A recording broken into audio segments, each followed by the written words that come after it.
Assalamualaikum warahmatullahi wabarakatuh. Perkenalkan, nama saya Siti Uswatun Hasanah.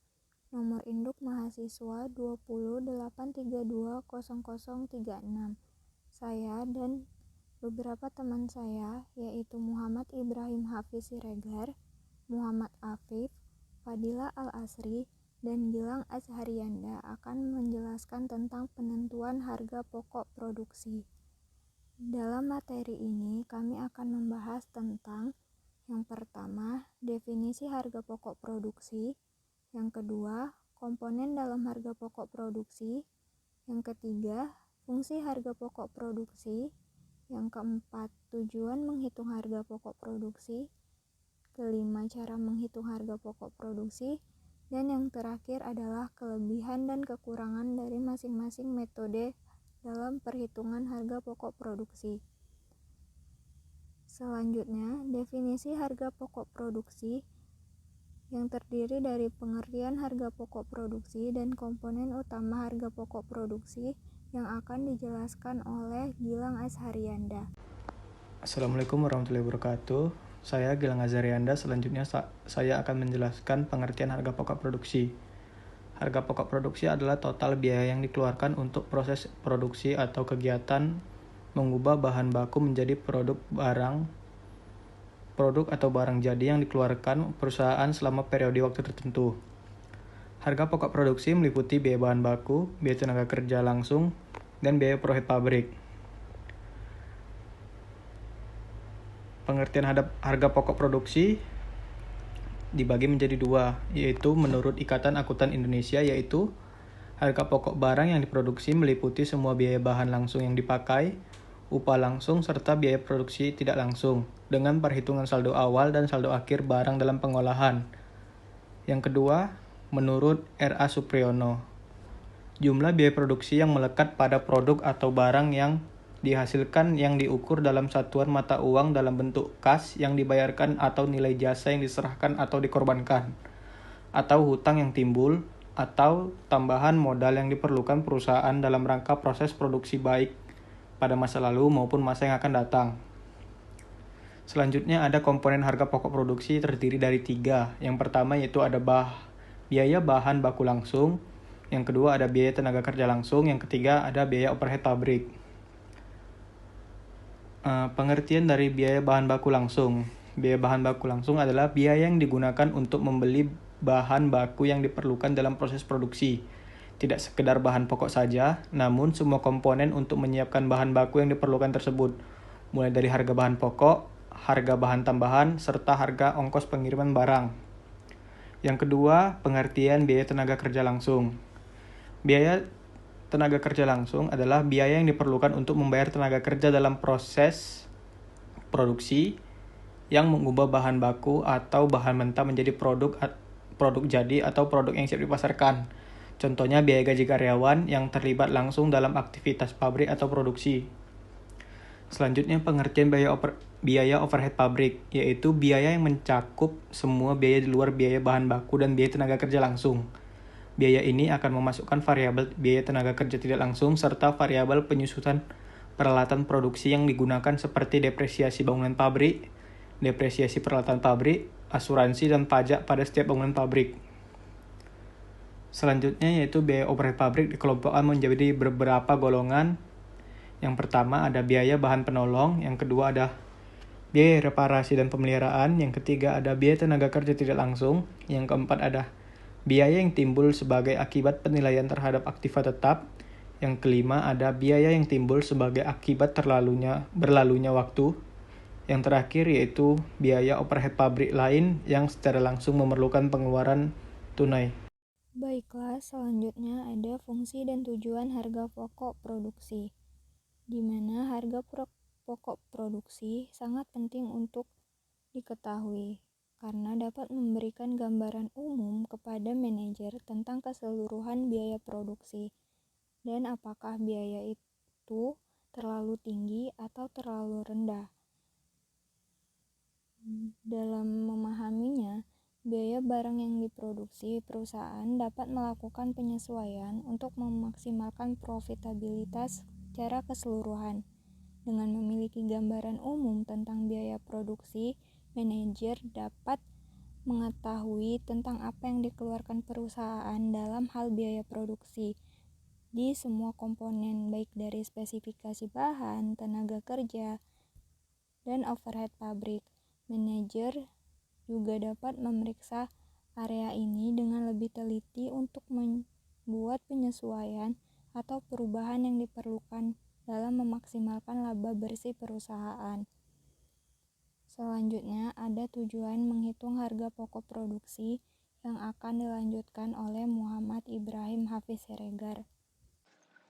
Saya, Muhammad Ibrahim Hafiz Siregar, ingin melanjutkan membacakan materi kelompok 1 yang berjudul menentukan harga pokok produksi, dan saya akan membacakan subbab tentang tujuan menghitung harga pokok produksi. Yang pertama ada menentukan harga jual produk, yang kedua mempertimbangkan penerimaan atau penolakan pesanan, yang ketiga memantau realisasi biaya produksi, yang keempat menghitung laba atau rugi tiap pesanan, dan yang kelima menentukan harga pokok persediaan produk jadi dan produk dalam proses yang disajikan dalam neraca. Yang pertama, menentukan harga jual produk. Perusahaan yang produksinya berdasarkan pesanan pemproses produknya berdasarkan spesifikasi yang ditentukan oleh pemesan.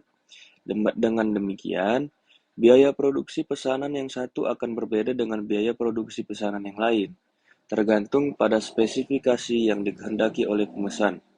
Oleh karena itu, harga jual yang dibebankan kepada pemesan sangat ditentukan oleh besarnya biaya produksi yang akan dikeluarkan untuk memproduksi pesanan tertentu. Yang kedua, mempertimbangkan penerimaan atau penolakan pesanan. Ada kalanya harga jual yang dipesan oleh pemesan telah terbentuk di pasar, sehingga keputusan yang perlu dilakukan oleh manajemen adalah menerima atau menolak pesanan. Untuk memungkinkan pengambilan keputusan tersebut, manajemen memerlukan informasi total harga pokok pesanan yang akan diterima. Tanpa memiliki informasi total harga pokok pesanan, manajemen tidak memiliki jaminan apakah harga yang diminta pemesan dapat mendatangkan laba bagi perusahaan. Yang ketiga, memantau realisasi biaya produksi. Informasi taksiran biaya produksi pesanan tertentu dapat dimanfaatkan sebagai salah satu dasar untuk menetapkan harga jual yang akan dibebankan kepada pemesan.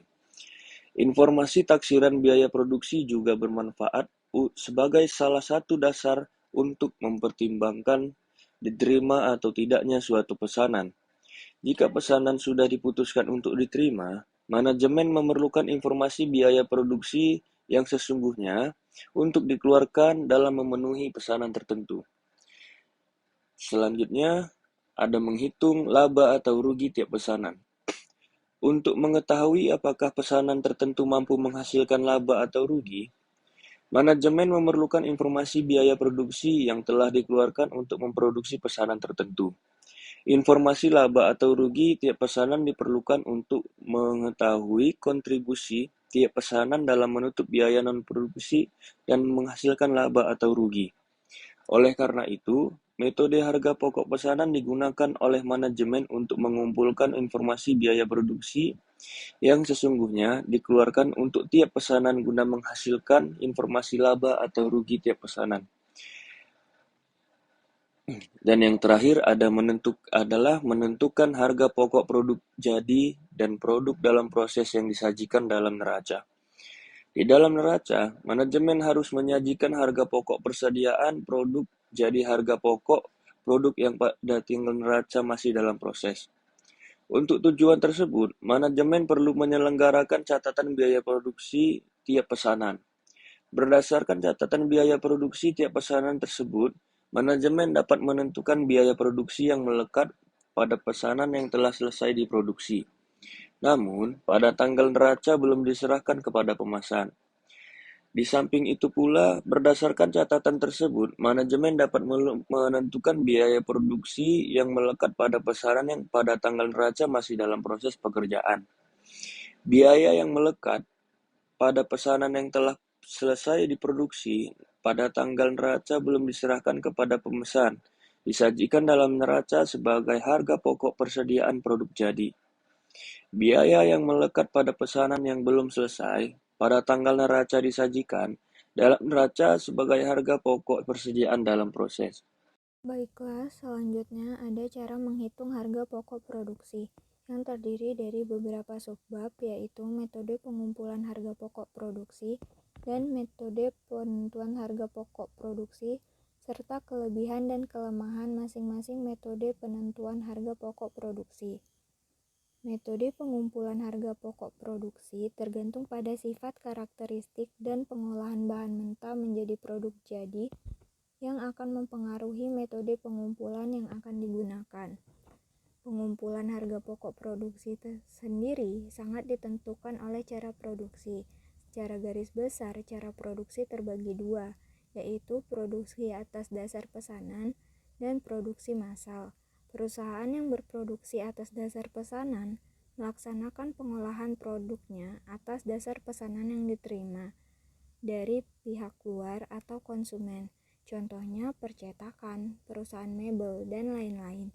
Sedangkan perusahaan yang berproduksi berdasarkan produksi massa melakukan produksinya untuk memenuhi persediaan gudang. Contohnya perusahaan semen, perusahaan tepung, tekstil, dan lain-lain. Menurut Daljono, mengenai metode pengumpulan harga pokok produksi terbagi dua, yaitu harga pokok pesanan atau job order costing dan harga pokok proses atau proses costing, di mana metode harga pokok pesanan atau job order costing merupakan metode pengumpulan harga pokok produk di mana biaya dikumpulkan untuk setiap jenis pesanan atau kontrak secara terpisah, dan setiap pesanan atau kontrak dapat dipisahkan identitasnya. Metode ini digunakan untuk perusahaan yang memiliki karakteristik sebagai berikut. Yang pertama, proses pengolahan produk terjadi secara terputus-putus. Yang kedua, produk yang dihasilkan umumnya berdasarkan pesanan pembelian, sehingga pesanan yang satu dapat berbeda dengan pesanan yang lain. Yang ketiga, produksi ditujukan untuk memenuhi pesanan, bukan untuk memenuhi persediaan di gudang. Yang selanjutnya ada karakteristik job order costing, yaitu perhitungan harga pokok dihitung untuk setiap pesanan atas produk atau jasa. Perhitungan harga pokok dilakukan setelah produk yang dipesan selesai. Yang ketiga, harga pokok produksi per satuan produk dihitung dengan membagi jumlah harga pokok dengan jumlah unit yang dipesan. Keempat, biaya produksi dibagi dalam kelompok biaya produk langsung atau bahan baku dan tenaga kerja langsung, dan biaya tidak langsung atau biaya overhead pabrik. Dan yang terakhir, biaya produksi langsung dibebankan berdasarkan biaya sesungguhnya, sedangkan biaya overhead pabrik dibebankan berdasarkan alokasi atau tarif yang sudah ditentukan sebelumnya. Jadi, job order cost method ini merupakan biaya produksi yang dikumpulkan untuk pesanan tertentu dan harga pokok produksi pesan per satuan produk yang dihasilkan untuk memenuhi pesanan tersebut. Dihitung dengan cara membagi total biaya produksi untuk pesanan tersebut dengan jumlah satuan produk dalam pesanan yang bersangkutan. Selanjutnya ada metode harga pokok proses atau proses costing, yang merupakan metode pengumpulan harga pokok produk di mana biaya dikumpulkan untuk setiap satuan waktu tertentu, misalnya bulanan, triwulan, semester, atau tahunan.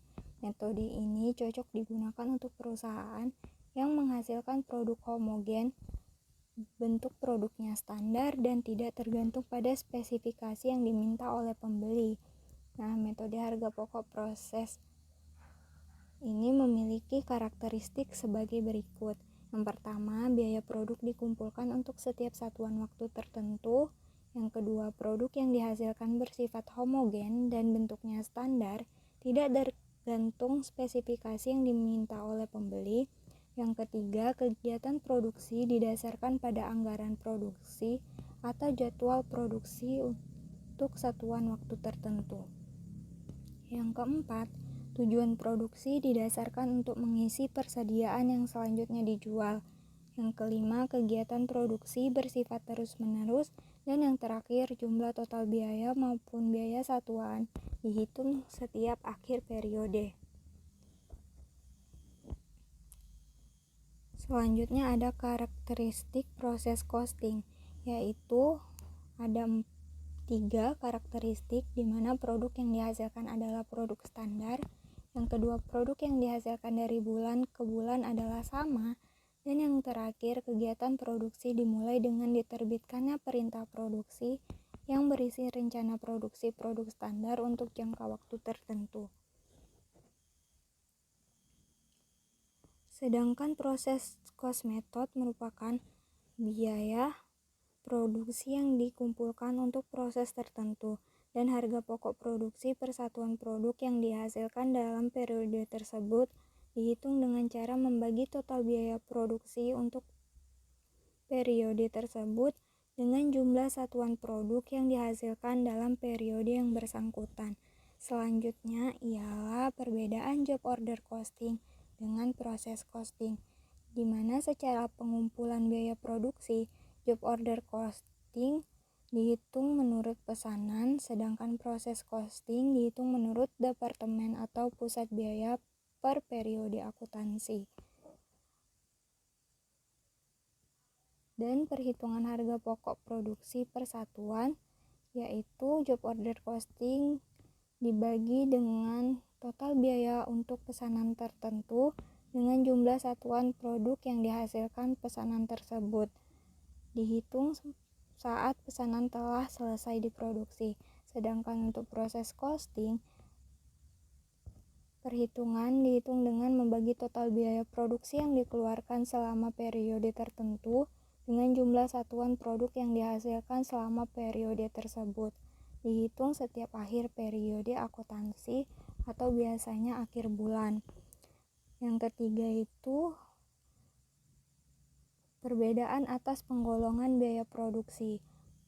Kalau job order costing terdiri dari biaya produksi langsung, dibebankan berdasarkan actual cost, dan biaya produksi tidak langsung atau berdasarkan tarif ditentukan di muka. Sedangkan proses costing, penggolongan biaya produksi seringkali tidak dibedakan antara biaya produksi langsung dengan biaya produksi tidak langsung, terutama jika perusahaan hanya memproduksi satu macam produk. Biaya overhead pabrik umumnya dibebankan berdasarkan actual cost-nya. Yang keempat, unsur biaya yang digolongkan dalam biaya overhead pabrik. Di dalam job order costing, BOP terdiri dari biaya bahan penolong, biaya tenaga kerja tidak langsung, dan biaya produksi lain selain biaya bahan baku dan biaya tenaga kerja langsung. Sedangkan proses costing, BOP terdiri dari biaya produksi selain biaya bahan baku dan bahan penolong, dan biaya tenaga kerja baik langsung maupun tidak langsung. Selanjutnya ada metode penentuan harga pokok produksi yang akan dijelaskan oleh Muhammad Afif. Baiklah, saya Muhammad Afif, NPM 208320321 akan melanjutkan pembahasan yaitu metode penentuan harga pokok produksi. Dalam penentuan harga pokok produksi terdapat beberapa metode yang dapat digunakan, yaitu yang pertama, metode kalkulasi biaya penuh atau full costing. Yang kedua ada metode kalkulasi biaya variabel atau variable costing. Metode kalkulasi biaya penuh atau full costing ialah menurut Mulyadi tahun 2009 adalah penentuan harga pokok produk yang memperhitungkan semua unsur biaya produksi yang terdiri dari biaya bahan baku, biaya overhead pabrik, dan biaya tenaga kerja langsung yang bersifat variabel atau variable cost, maupun yang bersifat tetap atau fixed cost. Dari pengertian di atas dapat disimpulkan bahwa unsur harga pokok produk menurut metode ini adalah sebagai berikut. Biaya bahan baku sekian rupiah, ditambah biaya tenaga kerja langsung sekian rupiah, ditambah biaya overhead pabrik tetap sekian rupiah, ditambah biaya overhead pabrik variabel sekian rupiah, sama dengan harga pokok produksi sekian rupiah. Contoh soalnya metode full costing yaitu PT Abadi memproduksi dan menjual alat tenun dari bahan kayu. Adapun data operasional sebagai berikut. Harga jual per unitnya 500.000. Untuk biaya produksinya ada biaya variabel per unit yaitu bahan langsung sebesar 110.000, tenaga kerja langsung sebesar 60.000, overhead pabrik variabel sebesar 30.000. Biaya tetap per tahunnya itu sebesar 12 juta. Setelah itu ada biaya persediaan barang jadi. Yang pertama ada unit persediaan awal tuh 0, unit yang diproduksi ada 100 unit, unit yang terjual ada 80 unit. Biaya pemasaran tetap selama 1 tahun yaitu 7 juta. Biaya pemasaran variabel per unit itu 50.000 dikali 80 unit sama dengan 4 juta. Dari data di atas, maka hitunglah HPP menggunakan full costing dan sajikan dalam laporan laba rugi. Jawabnya ialah biaya produksi berdasarkan full costing, bahan langsung ditambah tenaga kerja langsung ditambah overhead pabrik variabel ditambah overhead pabrik tetap sama dengan 110.000 ditambah 60.000 ditambah 30.000 ditambah 12 juta dibagi 100 unit sama dengan 320.000 rupiah. Harga pokok produk keseluruhan sebesar 320.000. Laporan laba rugi berdasarkan full costing yaitu penjualan 80 unit dikali 500.000 sama dengan 40 juta, HPP persediaan awal sama dengan 0, harga pokok produksi 100 unit dikali 320.000 sama dengan 32 juta, barang tersedia untuk dijual 32 juta, persediaan akhir yaitu sisa dari 100 unit tadi yang 20 unit sisanya dikali 320 sama dengan 6.400. Harga pokok penjualannya ialah 25.600 di 40 juta dikurang 25.600 sama dengan laba kotornya ialah 14.400. Beban administrasi dan penjualan yaitu sebesar 11 juta. Laba bersih yang didapat ialah 3.400. Admin tersebut dari biaya pemasaran tetap selama 1 tahun ditambah dengan biaya pemasaran variabel per unit sebesar 4 juta. Itu ialah beban administrasi dan penjualan. Selanjutnya ialah kelebihan dan kekurangan metode full costing. Kelebihannya ialah mampu menampilkan jumlah biaya overhead secara komprehensif karena memiliki 2 jenis biaya di dalamnya, yakni biaya overhead tetap dan variabel. Metode ini bisa melakukan penundaan dalam beban biaya overhead saat produk belum laku dijual di pasaran. Kekurangannya ialah yang pertama ada harga jual Anda akan menjadi lebih tinggi daripada menggunakan metode variable costing. Metode ini hanya sesuai digunakan untuk Anda yang bergerak dalam bidang produksi bahan pokok masyarakat pada umumnya. Yang kedua ada metode kalkulasi biaya variabel atau variable costing. Menurut Mulyadi tahun 2009, yang dimaksud dengan variable costing adalah sebagai berikut. Penentuan harga pokok produk yang hanya memasukkan unsur-unsur biaya produksi yang bersifat variabel atau variable cost. Biaya produksi yang bersifat tetap pada variable costing diperlukan sebagai biaya periodik. Artinya dibebankan sepenuhnya biaya-biaya periodik akuntansi di mana biaya tersebut terjadi. Dari pengertian di atas dapat ditarik kesimpulan bahwa unsur harga pokok produk menurut metode ini adalah biaya bahan baku sekian rupiah ditambah biaya tenaga kerja langsung sekian rupiah ditambah biaya overhead pabrik variabel sekian rupiah sama dengan harga pokok produksi sekian rupiah. Contoh soal metode variable costing, PT Abadi memproduksi dan menjual alat tenun dari bahan kayu. Adapun data operasional sebagai berikut. Harga jual per unitnya 500.000. Biaya produksinya itu ada biaya variabel per unit, yaitu dalamnya ada bahan langsung sebesar 110.000, tenaga kerja langsung sebesar 60.000, overhead pabrik variabel sebesar 30.000. Biaya tetap per tahunnya itu 12 juta rupiah. Persediaan barang jadinya unit persediaan awal 0 unit. Unit yang diproduksi 100, unit yang terjual 80 unit. Biaya pemasaran tetap selama 1 tahun yaitu 7 juta rupiah. Biaya pemasaran variabel per unitnya 50.000 dikali 80 unit sama dengan 4 juta rupiah. Dari data di atas, maka hitunglah HPP menggunakan variable costing dan sajikan dalam laporan laba rugi. Jawabannya, biaya produksi berdasarkan direct costing atau variable costing, yaitu bahan langsung ditambah tenaga kerja langsung ditambah overhead pabrik variabel sama dengan 110.000 ditambah 60.000 ditambah 30.000 sama dengan 200.000. Laporan laba rugi berdasarkan direct atau variable costing yaitu penjualan 80 unit dikali 500.000 sama dengan 40 juta. Biaya variabel harga pokok produksi 80 unit dikali 200.000 sama dengan 16 juta. Beban administrasi dan penjualan yaitu 80 dikali 50.000 sebesar 4 juta. Total biaya variabel yaitu 20 juta di sisi kredit dan margin kontribusi 20 juta. 20 juta tersebut dari 40 juta dikurang 20 juta. Hasilnya 20 juta yaitu margin kontribusi. Biaya tetapnya, overhead pabrik tetap 12 juta rupiah, beban administrasi penjualan 7 juta rupiah, total biaya tetap di kredit ialah 19 juta rupiah, laba netnya 11 juta rupiah. Selisih laba neto antara full costing dan variable costing yaitu 3.400.000 dikurang 1 juta sama dengan 2.400.000. Berdasarkan dari saldo akhir sejumlah 20 unit yang dengan perbedaan harga pokok antara full costing dan variable costing adalah 320.000 dikurang 200.000 dikali 20 unit sama dengan 2.400.000 rupiah. Kelebihan dan kekurangan metode variable costing yaitu kelebihannya pertama ada sesuai untuk Anda yang hanya ingin merencanakan untuk memperoleh laba dalam kurun waktu yang sangat singkat. Yang kedua adalah bisa digunakan untuk mengendalikan biaya karena variable costing akan membagi biaya tetap menjadi dua bagian, yakni discretionary fixed cost dan committed fixed cost.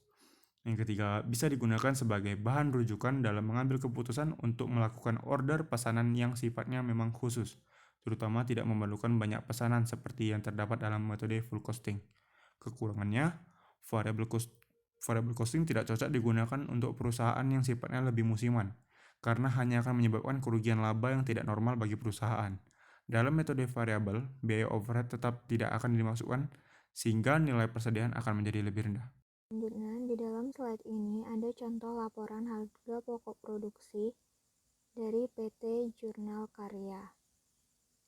Dan di slide berikutnya ada contoh soal harga pokok produksi yang akan dijelaskan oleh Fadila Al-Asri. Saya Fadil Al-Asri akan menjelaskan tentang contoh soal harga pokok produksi. PT Bali Indah, sebuah perusahaan yang bergerak dalam industri mainan anak-anak. Perusahaan merencanakan akan menyusun laporan harga pokok produksi. Berikut ini data biaya yang diperlukan oleh perusahaan tersebut untuk tahun 2011.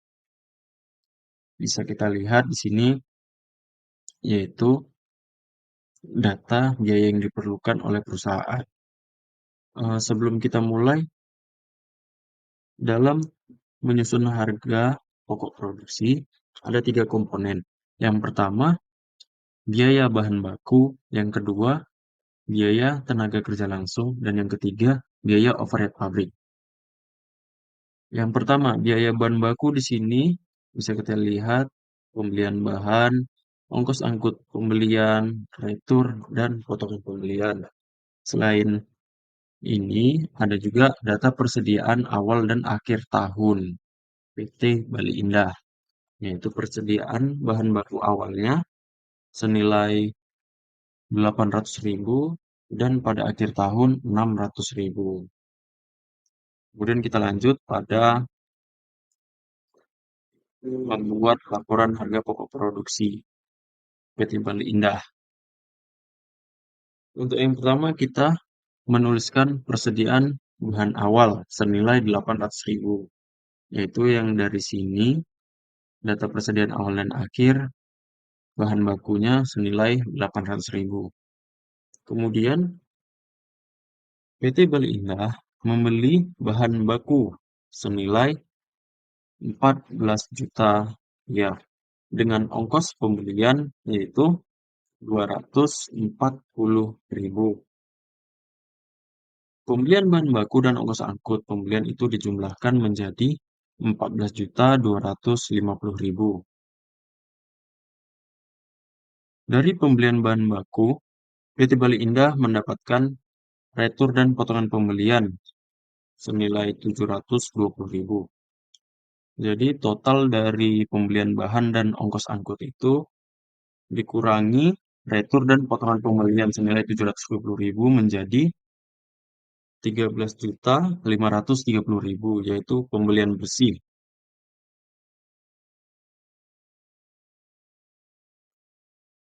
Kemudian pembelian bersih akan digabungkan dengan persediaan bahan awal menjadi 14.330.000, di mana harga tersebut adalah bahan tersedia untuk dipakai.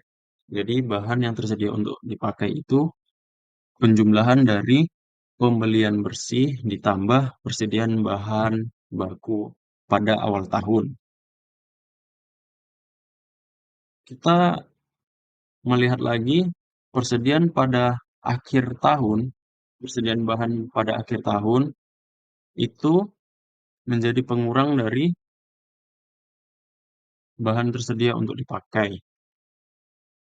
Jadi, bahan baku langsung digunakan untuk tahun 2011 PT Bali Indah senilai 13.730.000.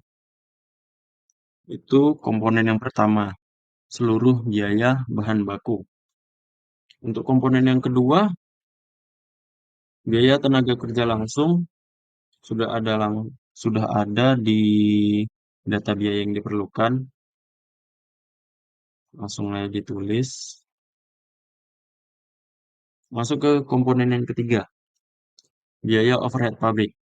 Biaya overhead pabrik di sini ada bahan penolong senilai 2 juta, tenaga kerja tidak langsung 3 juta, listrik pabrik 500.000, penyusutan mesin dan peralatan pabrik 640.000, pajak bumi dan bangunan pabrik 400.000, asuransi pabrik 480.000, BOP lain-lain 1.640.000. Jadi total BOP adalah 8.660.000. Untuk mencari biaya produksi adalah penjumlahan dari biaya bahan baku langsung digunakan pada tahun 2000. Untuk mencari biaya produksi, yaitu penjumlahan dari biaya bahan baku langsung yang digunakan pada tahun 2011 PT Bali Indah dijumlahkan dengan tenaga kerja langsung dan dijumlahkan lagi dengan total biaya overhead. Dapatlah totalnya 40 juta, yaitu 40.390.000. 40.390.000 didapat dari 13.730.000,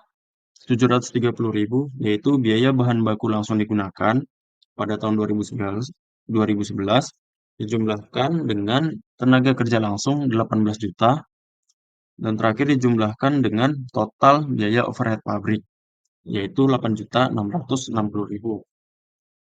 Dapatlah hasilnya 40.390.000.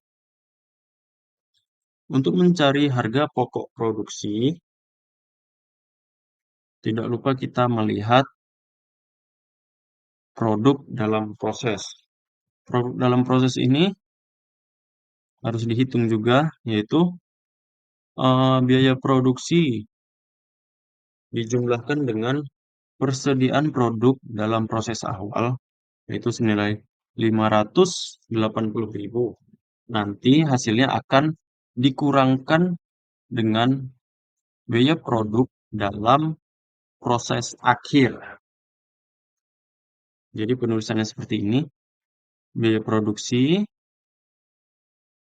dijumlahkan dengan persediaan produk dalam proses awal, yaitu 580.000 menjadi 40.970.000. Hasil ini akan dikurangi oleh persediaan produk dalam proses akhir.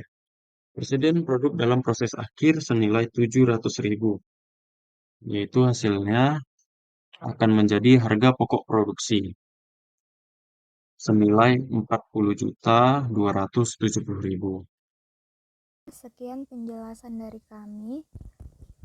Lebih dan kurang kami memohon maaf. Terima kasih telah mendengarkan penjelasan kami hingga selesai. Wassalamualaikum warahmatullahi wabarakatuh.